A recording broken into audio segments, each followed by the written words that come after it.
Yes, reka ngushimire rero wowe ukomeje gukurikirana ibiganiro byacu nta yindi ukomeje gukurikirana ni Nira TV5. Nge wumva kuri mikoro ni PK de Seira. Uyu munsi uti nkuzaniye iki? Umaze iminsi wumva igikombe cy'isi cy'amakerebe 2025. Uyu munsi rero nje gukuraho urujijo nyuma yuko hamaze iminsi humvikana urujijo cyangwa se abantu benshi musa nkaho hari bamwe bagiye batumva neza uburyo iyi mikino ipanzemo cyangwa se ibyagendeweho, bitewe nuko hari amakipe amwe y'ubukombe mwagiye muburamo kandi ku bwanyu amakipe mukunda ariko akaba atarabashije kuboneka mu makipe azabasha kwitabira kino gikombe cy'isi. Uyu munsi rero ngiye kugusobanurira impamvu ikipe yawe itabashije kuboneka cyangwa se niba yarabonetse, ese amafaranga bazakura muri iki gikombe nangahe, ikipe izatwara iki gikombe ni ibihe bihembo izabona, ese ni iki kindi kigenderwaho, ese imikino izakomeza, iyi shampiyona izabe, iki gikombe cy'isi kizabera hehe, ama ekipa zitabira nangahe. Muri iki kiganiro rero uraza kumenya ngo amafaranga nangahe. Gusa nkwibiyeho gatoya nuko iki gikombe cy'isi kizaba kirimo amafaranga yashowemo angana na biliyoni 1 y'amadolari. Ubwo niba abahanga mu mibare, ngewe cyane ko ibintu by'imibare mitambuka rwose, iyo bijemo imibare mba n'igihe hirya gatoya. Ubwo niba ku mibare wiyaminiya ushobora gufata agakarikireta kawe ukareba biliyoni 1. Niba ushaka kumenya ngo mu manyarwanda aya mafaranga ahagaze gute, urafata biliyoni 1 y'amadolari. Ndibaza hari ubidolari ishobora kuba rigeze ku cyane na 50 gutyo, cyangwa cyane ukube ni cyane nibura. Uraza kureba umbwire. Twihuse rero reka binyuremo vuba vuba nkubwire iki gikombe cy'isi aho gitandukaniye na bino bikombe bisanzwe byari bisanzwe by'amakarabu bya FIFA. Iki gikombe cy'isi cyakozwemo ivugurura rwose ritandukanye. Urugero, cyaje kwagurwa, no kuvuga ngo iki ngiki cya 2025 kizitabirwa n'amakipe 32. Aya makipe azaba aturutse muri konfederasiyo zose ziyobowe cyangwa se zigengwa na FIFA, kuvuga ngo ziturutse ku migabane yose y'iyi si. Iri rushanwa rero rikaba rizabera muri Leta Zunze Ubumwe za Amerika. Biteganyijwe ko iri rushanwa rizatangira uhereye 14 Kamena kugeza 16 Nyakanga 2025. Mwibutsa ko Kamena ni ukwa gatandatu, ni uku kwezi turimo. Nyakanga ni ukwezi kwa 7. Muri Leta Zunze Ubumwe za Amerika niho kino gikombe byitezwe ko kizabera. FIFA habayeho kwiyongera kw'amakipe 32 hagamijwe ko nibura irushanwa iki gikombe kibasha kwitabirwa n'amakipe menshi, kandi na audience cyangwa se abakurikirana iyi mikino nabo bakiyongera ku isi yose. Uti bizaba byifashe bite cyangwa ni bande bagiye kwitabira? Foruma nshyashya y'iki gikombe nuko nk'ibisa nk'uko nari namaze kubivuga hejuru, amakipe ni 32 azaba aturutse muri confederation zose zigengwa na FIFA.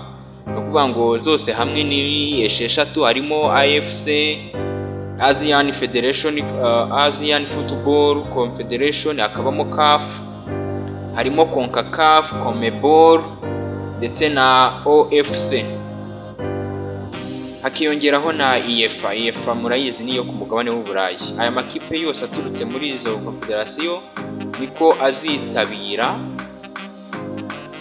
agaragaza isi muri rusange. Host nation uzakira nabivuze ni Leta Zunze Ubumwe za Amerika.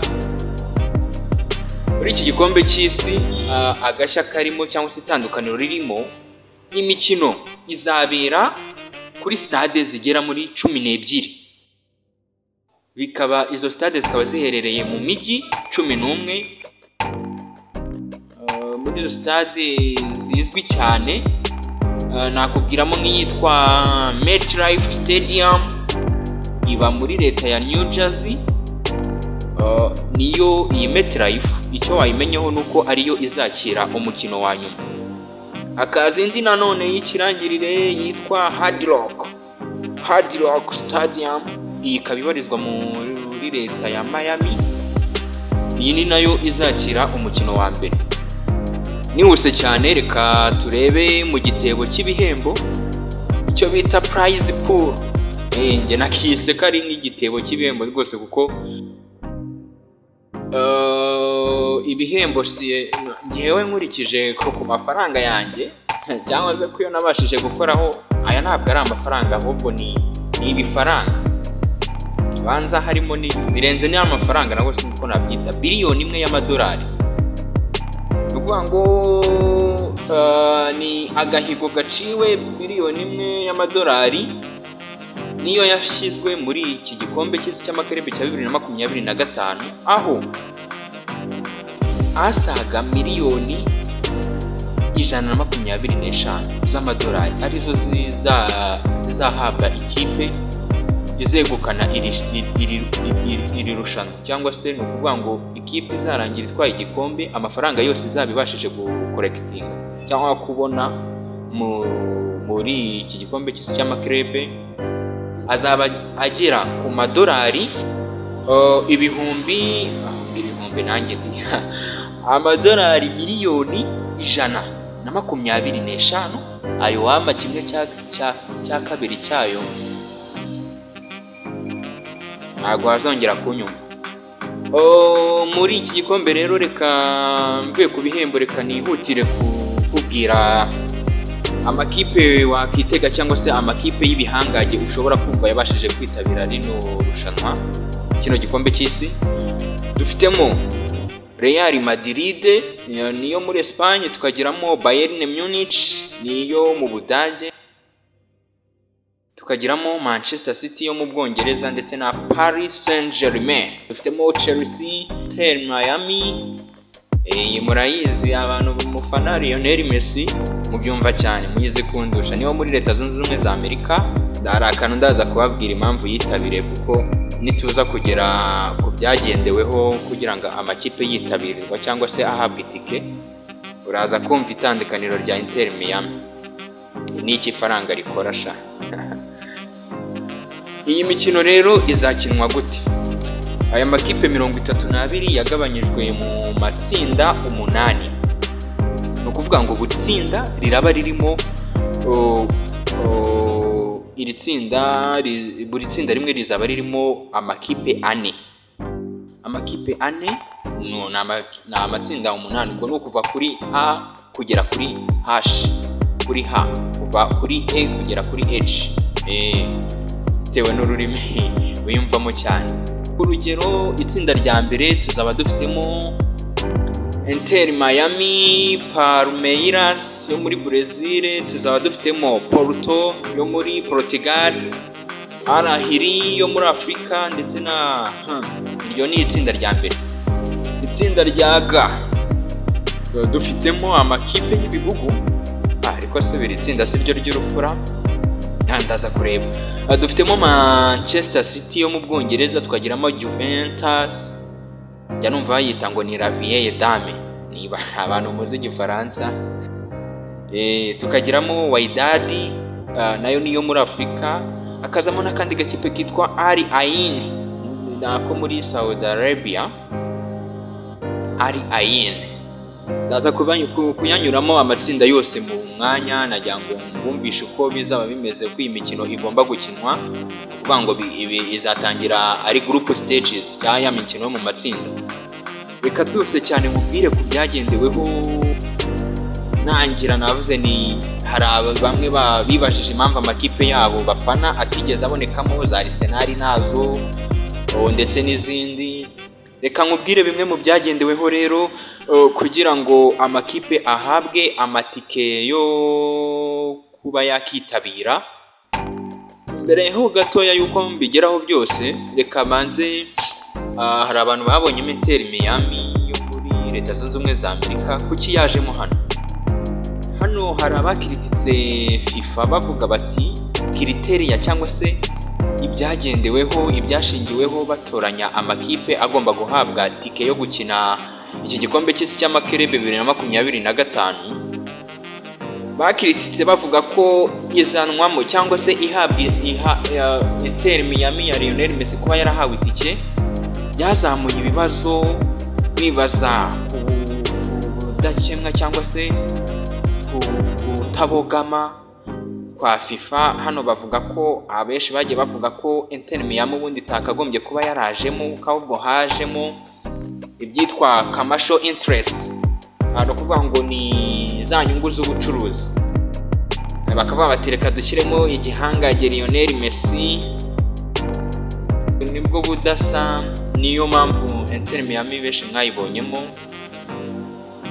Iki gikombe cy'isi cy'amakerebe urebye ahantu bagishyize cyangwa setting yacyo, urabona ko kije nyuma yuko amasezo annual seasons zirangiye yaba i Burayi ndetse no muri Afurika, kije hagati mu kwa gatandatu. Mu busanzwe mu kwa gatandatu amashampiyona menshi ku isi yabaga arangiye, ari cya gihe abakinnyi baba bagiye mu biruhuko bagorora imitsi baruhuka, bafite imvune bazikira. Ariko ishyirahamwe rishinzwe kureberera ubuzima bw'abakinnyi hano bakirititse FIFA, baryita The Global Players Union, rimenyerewe mu mpine nka FIF Pro, ryagaragaje impungenge. Bagaragaje rero impungenge zabo bavuga ko aka kavuyo ko iki gikombe cy'isano cyashyizwe ari nk'akavuyo rwose, ngo cyabigize agatogo. Iyi kalendare ko yaba iri gushyira ubuzima bw'abakinnyi mu kaga bitewe n'uko baba bananiwe abenshi. Mwibutsa ko iyo ukomeje gukurikirana Nira TV5 kuri YouTube, ushobora no kudukurikira kuri LinkedIn usacinga Pique de Seira ukaba wambonaho cyane. Wowe wumva nyine kuri mikoro nk'ibisanzwe ni Pique de Seira, umutwazi wa byose. Nkaba ari nge musare w'ubu bwato. Pique de Seira ndi umusare nk'uko ubyumva, ni nge musare w'ubu bwato rwose. Ndabatwara kuva hano mu Rwanda iwacu kugeza hose ku mpande z'isi zose, updates zigiye zitandukanye, ducagagura amayobera,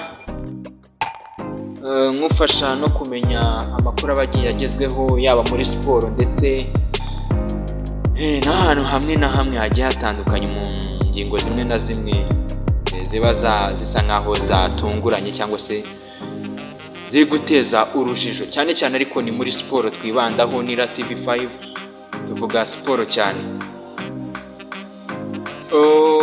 Mwibutsa ko akanda subscribe, ugakora like ndetse na share, kubera ko subscribe cyangwa se subscription yawe ni ingenzi cyane ku mibereho yacu. Kandi burya iyo ukanze hariya ahantu handitse subscribe, nta kintu uhomba, ahubwo wunguka byinshi cyane, harimo no kubona update zose twashyizeho, kumenya amakuru agezweho, ndetse no kuba wabasha no kuduha ibitekerezo muri comment.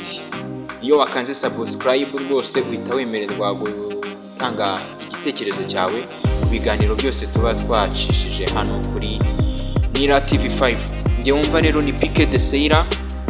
Uti ni gute rero amatariki azakurikirana imikino izakurikirana? Iyo nakita nka Inaugural FIFA Club World Cup 2025, ni igikombe cy'isi cy'amakarebe kivuguruye 2025. Reka rero dukomeze mbabwira cyangwa se mbagezaho uko imikino izakurikirana itariki ku yindi, uhereye muri group stage ukamanuka muri kimwe cya 16, ukamanuka muri kimwe cy'umunani, ukamanuka muri kimwe cya 4, ukamanuka muri kimwe cya kabiri ndetse no muri finale. Ukuntu byifashe ni ukuvuga ngo group stage ni imikino yo mu matsinda, biteganyijwe ko izatangira kuri 14 z'ukwa gatandatu ukageza kuri 26 z'ukwa gatandatu. Imikino mu matsinda yose icyo gihe izaba yarangiye. Noneho amakipe abiri azasoza ku mwanya wa mbere n'uwa kabiri muri buri tsinda azahita abona tike yo gukomeza muri kimwe cy'umunani kizatangira kuva 28 z'ukwa gatandatu kugeza tariki ya mbere z'ukwa karindwi. Twagiye twihuta cyane muri kimwe cya 4. Kimwe cya 4 biteganyijwe ko kizatangira tariki 4 z'ukwa karindwi, kuva tariki 4 z'ukwa karindwi kugeza tariki 5. Amakipe azakomeza muri semifinals cyangwa se muri kimwe cya kabiri. Kimwe cya kabiri kikazakinwa kuva kuri tariki 8 z'ukwa karindwi kugeza tariki 9 z'ukwa karindwi, ari naho hazahita habonekamo amakipe azakomeza kuri finali. Finali rero byitezwe ko izaba tariki 13 z'ukwa karindwi. Stade Ruguru nari nababwiye aho finali izabera ni kuri MetLife Stadium, kaberereye muri leta ya New Jersey. Sindagerayo ako nako mubimenye ntabwo ariko 5 kwa 5 nzaba mari tu 5 kwa 5 nzaba mari, akantu ku kandi update nzaba nziguha. Wowe icyo usabwa ni ugukanda subscribe kuri Nira TV5 ubundi tukagenda pike deseyira nkakuzengurutsa isi yose, nyanja ngari rwose tukazogoga. Yes ya mude captain mundo uzabyumva na uzamubwira uti wowe ni igihuha urabyiyitirira, hari nyirabyo hari kavukire wabyo. Umuntu abagomba no kwibyakageza nyine ukuntu. Reka ahubwo dute tujya muri group, dukomeze dupanure twinjire muri group stage turebe imikino izabanza. Uti nuwe mukino uzafungura iki gikombe cy'isi cy'amakerebe? Muko nabikubwiye group stage imikino izatangira kuri 14 z'ukwa gatandatu kugeza kuri 26 z'ukwa gatandatu. Umukino wa mbere rero sasa, umukino ufungura uzatangira ekipe ya Al Ahly niyo muri Afrika izacakirana na Inter Miami ya Lionel Messi. Muko nari nabivuze ruguru ni kuri 14 muri mu mujyi wa Miami. Stadium nayo nari ikubwiye ni Hard Rock Stadium. Umunsi uzakurikiraho match izakurikira yindi ni Bayern Munich izahura na Auckland City, mu gihe Paris Saint-Germain nayo izahura na Atletico Madrid. Zo bakazaba bari gukinira mu mujyi wa California. Uri kwibaza uti ni gute nareba iyi mikino, ni gute nakurikirana kino gikombe cy'isi cy'amakerebe? Icyo wamenya cyo iyi mikino y'iki gikombe cy'isi izabica ku mateleviziyo agiye atandukanye ndetse n'aya makampani acuruza umupira harimo za Star Times, DSTV na za Canal Plus. Ubwo mbanzivuze ariko batarisha yo kwamamaza ntabwo bari sawa, ariko nabo bagire batya babegere hano tubamamarize rwose. Abantu bamenye aho bagomba kuzarebera match. Icyo wamenya cyo iyi mikino izacishwa kuri website zifata hose ku isi. Ku batabasha kugira amateleviziyo cyangwa iki, ni ukuvuga ngo ushobora no kuyirebera kuri website. Uzasura website yitwa dazn.com. DAZN byanditswe muri capital letters, mu gihe .com byanditswe muri small letters. Cyase niyo yaguze uburenganzira bwo kwerekana imikino y'igikombe cy'isi cy'amakerebe cya 2025 kizabera muri Leta Zunze Ubumwe za Amerika. Ejo bundi kuri hasigaye iminsi 11 gusa, ni iminsi 10, hasigaye iminsi 10 gusa So reka twihute rero nkuko nabikubwiye tugiye kubijyamo in deep cyangwa se mu buryo burambuye. Reka tugwemo dutakaremo muri group stage overview, mubwire uko buri group amakipe azaba yirimo.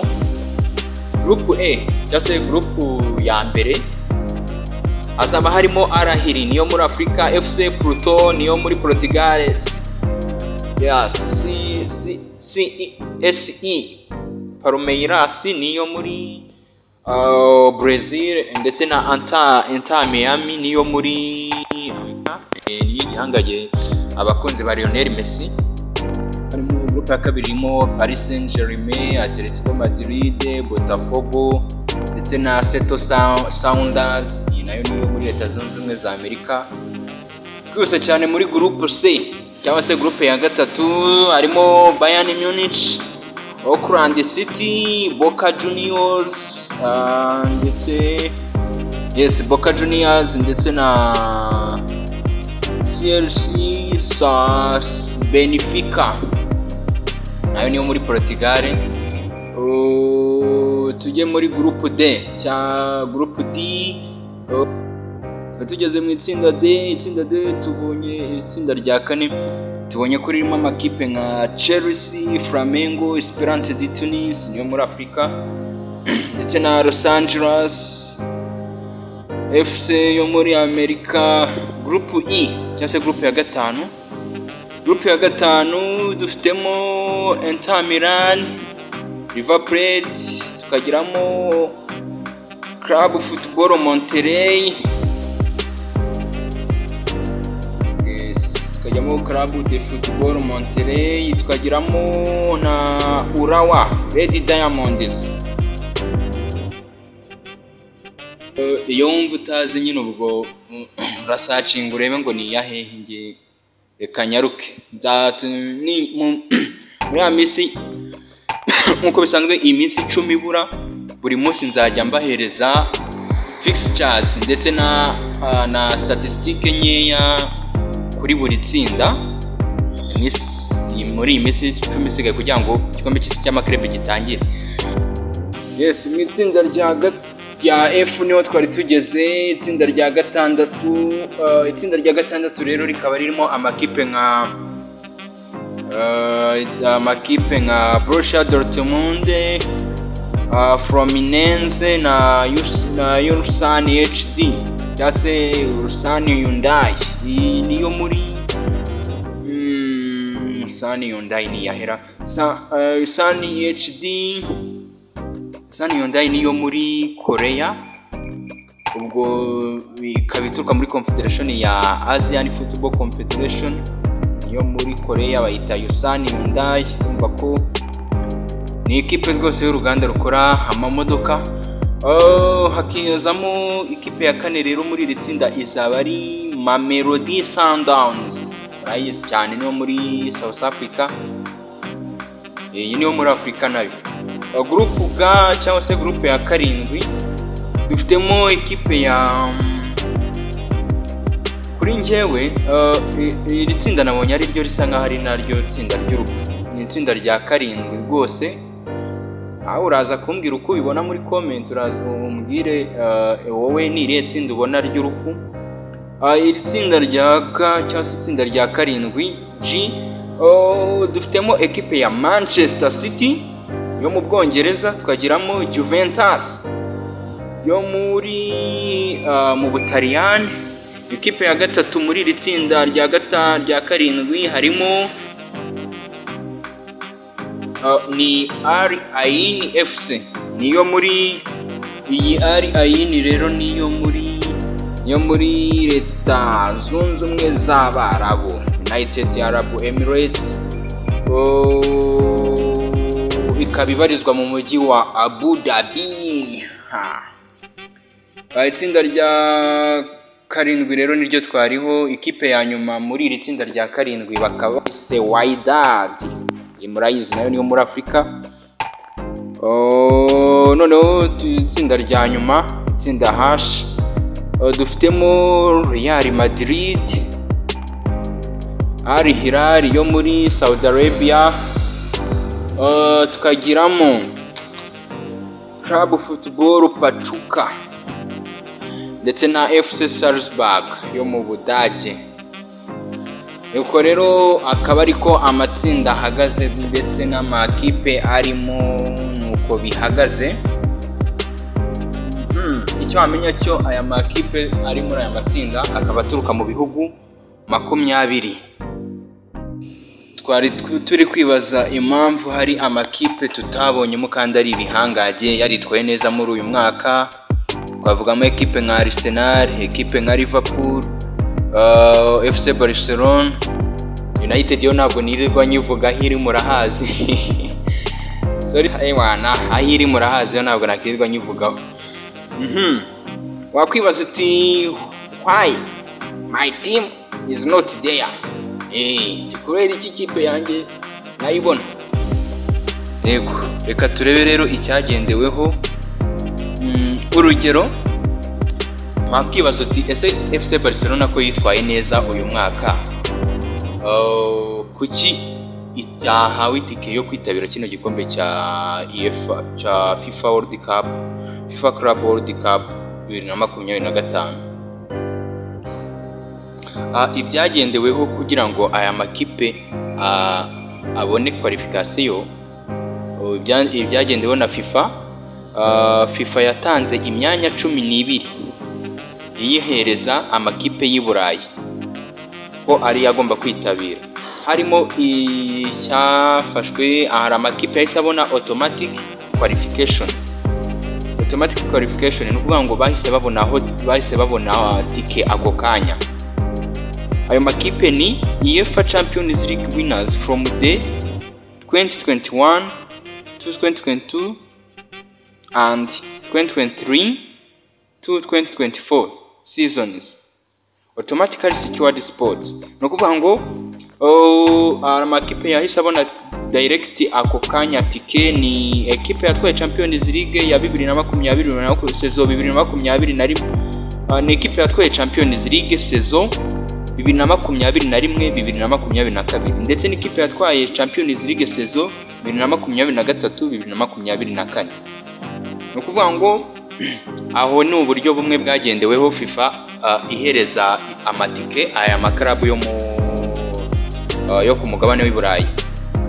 Indi rank ya kabiri ni yiswe UEFA Coefficient Rankings, bivuze ko ari uguha ekipe etike hagendewe uko yitwaye mu mikino mu masezo ya Champions League byibura 4 aheruka.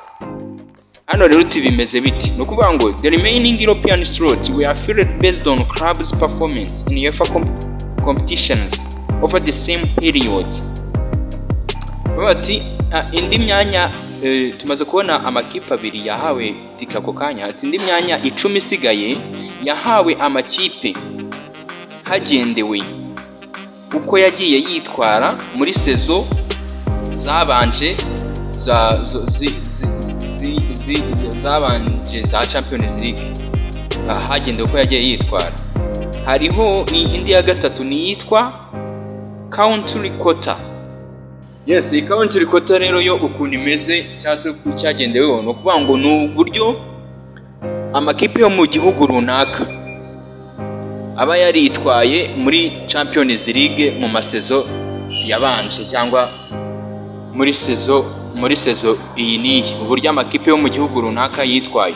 No kuvuga ngo iyi niyo mpamvu system yateganyaga yuko amakipe abiri muri buri gihugu nibura ariyo agomba kubona imyanya matiki. Noneho kubera iki byafashe Barcelona, reka tugendere ku rugero rwa Espagne turebe impamvu FC Barcelona tutayibona. Tubona impamvu FC Barcelona itigeze ibona itike yo kwitabira FIFA Club World Cup 2025. Ku makuru nyesha talksport.com ushobora kunyarukiraho nawe ukaba wasoma byimbitse ko ngenda kubwira muri makeya nihuta. Muri Espagne Real Madrid yo yahise ibona nyine itike direct nkuko twabibonye. bitewe n'uko yo muri 2022 ndetse na 2024 yitwaye neza. Atletico Madrid turacyari muri Espagne, nayo yahawe tike bitewe n'uko yagiye muri izi sezo twavuze 2022 kugeza 2024. Atletico Madrid yashoboye kuba yagera muri kimwe cya kabiri, bavuga ngo muri kimwe cya kabiri cyangwa se yabashe kuba izi sezo zose kuva icyo gihe kugeza ubu yabashaga gukina muri kimwe cya kane cya Champions League, niyo bita quarter finals. Noneho Barcelona yo baratubwira bati makuru ndimo ndakura kuri beIN Sports .com, nubwo Barcelona yari yatwaye La Liga ya 2023, ariko kubijyanye no kumarushanwa yo ku mugabane w'i Burayi harimo Champions League birumvikana niyigeze yitwara neza, kuko yavuyemo ntiyabashije gusohoka no mu itsinda mu mwaka wa 2020 sezo 2022-2023. Ndabyibuka neza sezo bamanutse bagiye gukina Europa League, hari ku bwa Xavi batozwa na Xavi. Ikindi kandi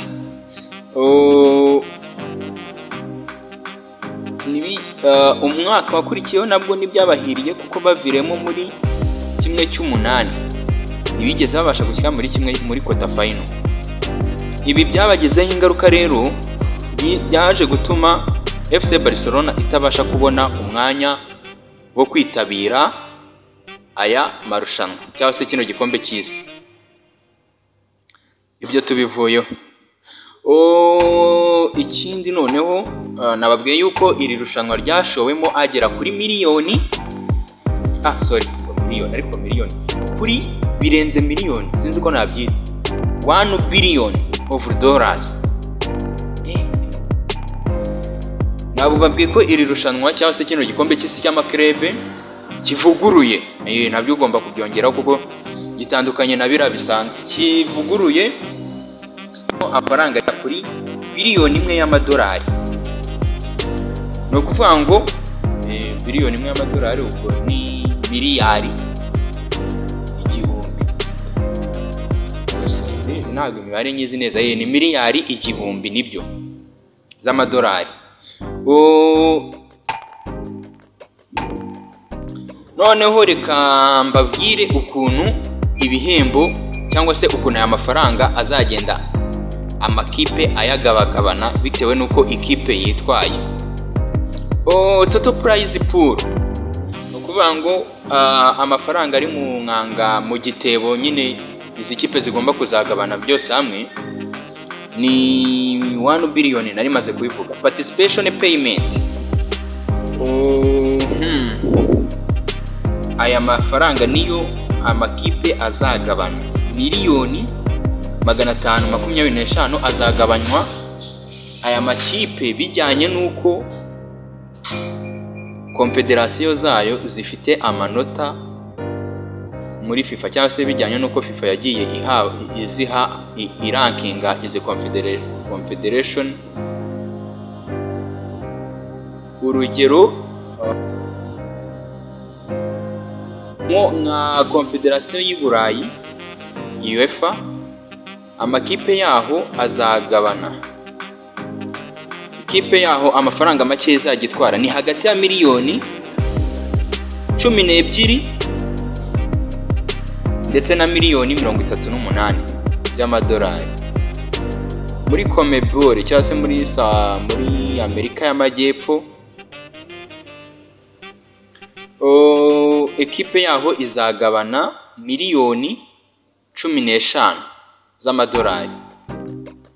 Muri CONCACAF muri Amerika y'Amajyaruguru ndetse no mu birwa bya Karayibe, ekipe ziturukayo ikipe yaho izagitwara miliyoni 9 n'igice.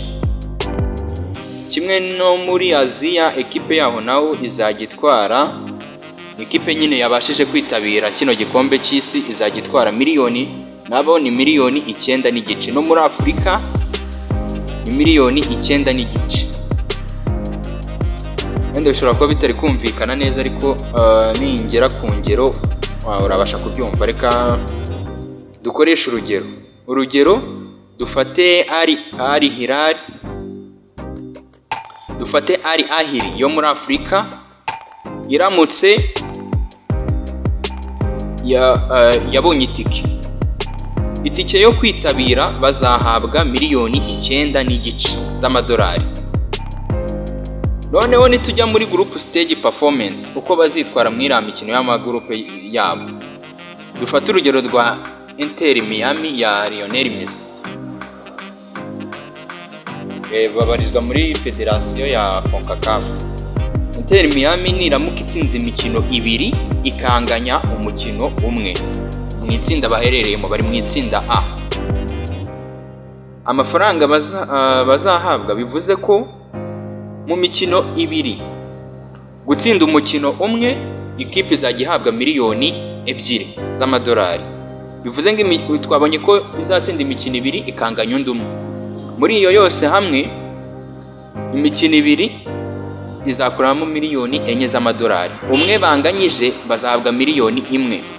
Ubwo mu mafaranga bazatwara, nibaramuka bakomeje mu itsinda ryabo, bazava mu itsinda bamaze gukorera miliyoni 5 ziyongera kuri za miliyoni 9 bahawe kubera ko babashije kwitabira. Tugiye muri round of 16, muri kimwe cy'umunani. Kimwe cy'umunani ni ukuvuga ngo dufate urugero nanone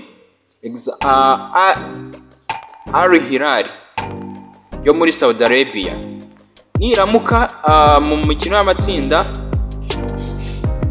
ishoje ari ya kabiri maze igakomeza muri kimwe cy'umunani, amafaranga bazakuramo ni miliyoni 7 n'igice z'amadolari. Noneho nibabasha gukomeza, twagiye muri kimwe, ikipe noneho yabashije gushyika muri kimwe cya 4, ikipe yabashije kugera muri kimwe cya 4. Reka dufate urugero tuvuge ko Chelsea yabashije gushyika muri kimwe cya 4. Ikipe yageze muri kimwe cya 4, mwese ko kugira ngo ugere muri kimwe cya 4 nuko muri kimwe cy'umunani cyangwa se round of 16 uba watsinze nyine opponent muhanganye, uba wamutsinze ugakomeza. Chelsea nibasha gushyika muri kimwe cya 4 izaba imaze kubona miliyoni 13 n'ibihumbi 125 by'amadolari. Noneho bagiye muri kimwe cya 2 cyangwa se bimenyerewe nka semifinals. Tuvuge urugero ekipe ya Palmeiras yo muri Brazil nibasha kugera muri kimwe cya 2, nibasha kugera muri kimwe cya 2, iyi Palmeiras izahabwa miliyoni z'amadolari 21. Twagiye kuri finalist cyangwa se abashyitse kuri finali, ni ukuvuga ngo izabashije gutsinda muri kimwe cya 2 muri semifinals, abatsinze opponent babo, ekipe yabashije gutsinda opponent baba bahanganye. Reka dufate urugero tuvuge ko Bayern Munich ibashije gushyika muri kimwe cya 2, cyangwa se ibashije ku winninga final spot, ibashije kubona umwanya uyijyana kuri finali. Ekipe yageze kuri finali izahabwa miliyoni 30 z'amadolari. Noneho twagiye kuri finale nyirizina, ekipe izatwara finali tuvuge ko Manchester City ibashije kugera kuri finali ndetse igatsinda igatwara igikombe. No kuvuga ngo nibatwara igikombe, amafaranga bazahabwa icyo gihe yuko babashije gutwara igikombe gusa ni bonus, bazahabwa miliyoni 40 z'amadolari. Nuteranya amafaranga yose n'amabonuses bazaba bamaze guhabwa kuva uhereye muri group stage kugeza ku mukino wa nyuma kuri finali babashije gutwara iki gikombe, amafaranga yose Man City izabasha gukura muri iri rushanwa azaba angana na miliyoni cyangwa se azaba agera kuri miliyoni 125 z'amadolari. Umva ukuntu iki gikombe cyavuguruwe cyane, amafaranga akaba yariyongereye kabisa. So abyumvishe rero uko niko byifashe muri FIFA Club World Cup y'uyu mwaka 2025. Ubwo muri iyi minsi 10 nyine ibura kugira ngo iri rushanwa kino gikombe cy'isi gitangire cy'amaklebe, nakubwiye ko buri munsi ari update, buri munsi buri tsinda uko ari amatsinda 8, buri munsi ndajya nkubwira itsinda na statistiques zaryo, turahera ku itsinda rya mbere tuzasoreza ku itsinda H harimo Real Madrid.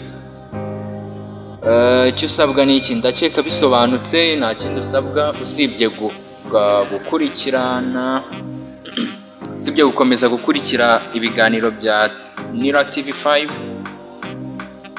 Ubwo nanjye Pique de Seira mba mabaye aho hafi rwose nkugezaho utuntu tw'ubwenge. Dukurikira gute rero? Kanda subscribe kuri Nira TV5 ubone notification buri uko tugize icyo twaploadingaho, ari nako wemererwa kuba watanga igitekerezo cyawe. Ese iyi FIFA Club World Cup urabona ari ikihe gihangaje kizayitwara? Urabona ari iyi equipe izagera finali? Wakinnyi mukunda se witeze iki? Ikindi mwibutsa nuko iki gikombe nacyo kizagira ijambo ku muntu uzatwara Ballon d'Or. PSG iriyo yatwaye Champions League uyu mwaka, ikaba nayo rero iriyo. So reka ngushimire rero kuba waneza amatwi, komeza ukurikirana ibiganiro bya Nira TV5. Pique de Seira nanjye mba ndaho hafi nkagufasha kogoga iyi si nyine umenya amakuru agiye atandukanye. So umunsi mwiza.